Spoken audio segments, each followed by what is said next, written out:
एक value of supply होती है जी, टाइम ऑफ सप्लाई और वैल्यू ऑफ सप्लाई दोनों जो है ना सप्लाई से रिलेटेड चीजें। सप्लाई की वैल्यू क्या होगी, कीमत क्या होगी? वक्त तो उसका हो गया ना कि किस वक्त आपने वो सप्लाई की, लेकिन उसकी क्या कीमत है वो क्या समझी जाएगी, उसकी क्या कीमत है।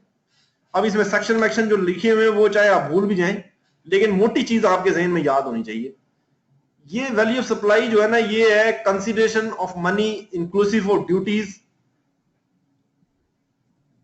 Excluding the amount of tax which the supplier receives from the recipient for the supply. अब इसमें वही चीज आ गई जो हम पिछली पढ़ रहे थे, यानी कि किसी चीज को बेचने के जो भी पैसे आपने लिए हैं सिवाय सेल टैक्स के, सिवाय सेल टैक्स के। आप जैसे नासिर ने कहा था कि 60 रुपए की चीज है जिसमें 50 रुपए तो रिटेल प्राइस है उसकी, 10 जो है वो उसकी सेल टैक्स उसमें लगा। भाई इसमें वैल्यू ऑफ सप्लाई जो है ना वो 50 रुपए एक्सक्लूसिव ऑफ सेल टैक्स, ठीक है, ये वैल्यू ऑफ सप्लाई है। बाज़ औक़ात डिस्काउंटेड होती हैं, डिस्काउंटेड प्राइसेस जो होती हैं उनमें वैल्यू ऑफ सप्लाई क्या होती है, इनमें ये होती है discounted price excluding the amount of tax in the case of discount trade discounts.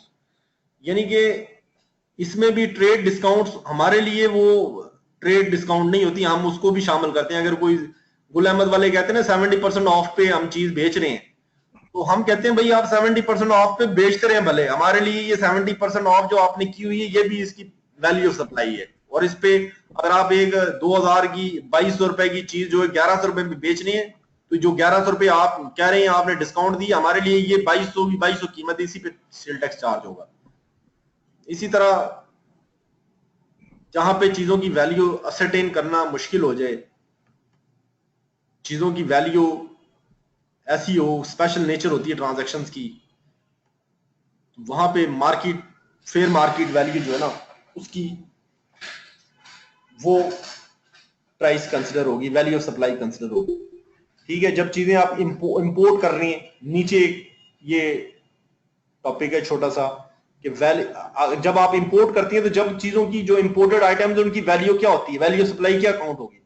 वो वैल्यू ऑफ सप्लाई होगी कि आपने एक गाड़ी मंगवाई है बाहर से 13 लाख रुपए की, उस पर उन्होंने 5 लाख रुपए कस्टम ड्यूटी लगा दी है, 4 लाख रुपए इनकम टैक्स लगा दिया है, और कोई 1-2 टैक्स लगा दिए, टोटल उन्होंने बना दिए 20 लाख रुपए। तो अब आपने उस पे 20 लाख पे सेल टैक्स बना लें, कितना बनाया आपने, उस पे 3 लाख बना लिया या 2 लाख सेल टैक्स बना लिया। सेल टैक्स से पहले पहले जो उसकी कीमत है ना, जो इंपोर्ट में वैल्यूएशन जो हुई है उसकी, वो उसकी वैल्यू ऑफ सप्लाई है। सेल टैक्स शामिल नहीं है वैल्यू ऑफ सप्लाई में। अच्छा जी, बाकी ये कि जहां इनवॉइसेस में वैल्यू ना दी गई हो,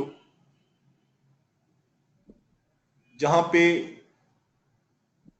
इनवॉइस में गलत वैल्यू दी गई हो, तो फिर उसकी कीमत वो होती है जो वैल्यूएशन कमेटी जो है डिटरमिन कर दे। वैल्यूएशन कमेटी सेल टैक्स के तहत बनाई जाती है, इसमें सेल टैक्स के लोग भी होते हैं, यानी हमारे एफबीआर के लोग, इसमें ट्रेड बॉडी के लोग भी होते हैं, कमेटी बनाई होती है। समटाइम लोग गलत कीमत डिक्लेयर कर देते हैं, तो फिर उसकी कीमत सही पता कराने के लिए वैल्यूएशन की जाती है। बस ही खत्म होने वाला, परेशान ना हो, बस थोड़े रह गए।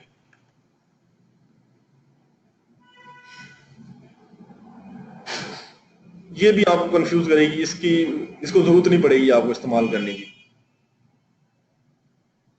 नीचे दिया हुआ देखें आपका वो, with reference to retail the price of taxable goods excluding the amount of retail tax are such the price which the board में, ये 50 रुपए वाली मिसाल आपको दे दी। ये सारी